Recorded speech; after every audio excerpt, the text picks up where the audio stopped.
राहुल सही से धक्का दो, ये ठेला खींचे से नहीं खींच रहा है। लगता है ठेले में आज लड्डू तुमने ज्यादा भर दिए। लेकिन मोदी जी अभी मैं ठेला खींच रहा था तो आप पीछे से धक्का नहीं दे रहे थे इस ठेले में। लेकिन मोदी जी ऐसे कब तक अपना ठेले पर गांव गांव जाकर लड्डू बेचते फिरेंगे। राहुल तुम्हें तो मालूम ही है अपना दोनों की पार्टनरशिप में मिठाई की दुकान है और इस पूरे एरिया में अपनों से अच्छे लड्डू कोई नहीं बनाता है। लेकिन मोदी जी कोई बनाता नहीं है, अपना एक जगह दुकान पर रखकर ही इन लड्डू को क्यों नहीं बेचते हैं। राहुल अगर अपना लोग दुकान में अपने गांव में इन लड्डू को लेकर बैठोगे तो सिर्फ गाँव के ही लोग इस लड्डू को खरीदेंगे। लेकिन जब अपना लोग ठेले में भरकर इन लड्डू को बेचने के लिए निकलते हैं तो कई गाँव में बेच कर आते हैं। अरे वो देखो योगी जी आगे ठेले पर जलेबी लेकर, इनकी जलेबी भी पूरे एरिया में मशहूर है। बहुत अच्छी जलेबी बनाते हैं ये, जैसे अपना लोग लड्डू बनाते हैं। अरे मोदी जी ये ठेले में लड्डू लेकर बेचने के लिए कहाँ जा रहे हो? योगी जी जिस तरफ से तुम ये जलेबी बेच कर आ रहे हो उसी तरफ हम ये लड्डू बेचने के लिए जा रहे हैं। मोदी जी एक अच्छी सलाह देता हूँ, अगर मेरा कहना मानो, जिधर से मैं जलेबी बेच कर आ रहा हूँ उस तरफ लड्डू बेचने मत जाओ, कोई खरीदने वाला नहीं है।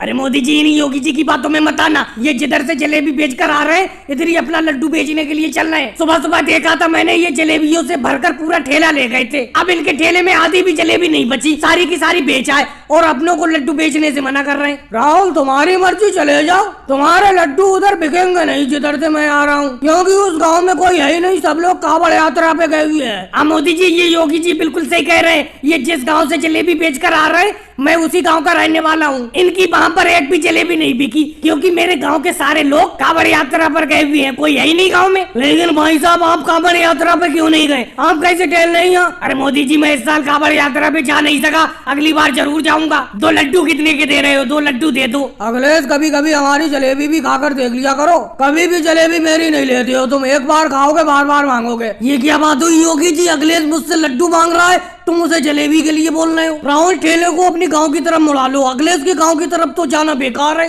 क्योंकि इसके गांव में। मोदी जी नाव तो आप ले जाने लगे, लेकिन ये बताओ इस नाव के बकाया पैसे कितने दिन में दे दोगे? क्योंकि तुमने मुझसे ये 50,000 में नाव खरीदी है और अभी आपने मुझे 10,000 रुपए दिए, 40,000 रुपए आपको मुझे देना है। और शिवराज सिंह जी आपके पैसे दे देंगे, आपके पैसे सोने जैसे हैं। देखो एक तो नाव ये आपकी बहुत पुरानी है, कोई खरीदता भी नहीं, फिर भी हमने 50,000 में खरीद ली और आपको 10,000 रुपए भी दे दिए। अब बकाया पैसे कुछ ही दिन में दे देंगे, क्योंकि अब इस नाव को हम ले जा रहे हैं। हमारी तरफ समुद्र में बहुत मछली है, वहीं पे इस नाव से मछली पकड़ेंगे। हम तो समुद्र से ही मजदूरी करके मछली पकड़ के और उन्हें बेच के पैसा कमाते हैं। लेकिन मोदी जी नाव ले जाने में कोई बुराई नहीं है, ले जाओ तुम लोग। लेकिन आप 5 लोग हो साथ में पार्टनरशिप में, अरे आप 5 लोग भी मिलके 50,000 रुपए नहीं कर पाए मेरी नाव के। और शिवराज सिंह जी आप भी बेफालतू की बात करते हो, हम सब लोगों ने मिलकर ही तो 10,000 रुपए किए थे जो तुम्हें दिए, 2-2 हजार रुपए 5 लोगों ने दिए थे। मोदी जी एक बात बताओ,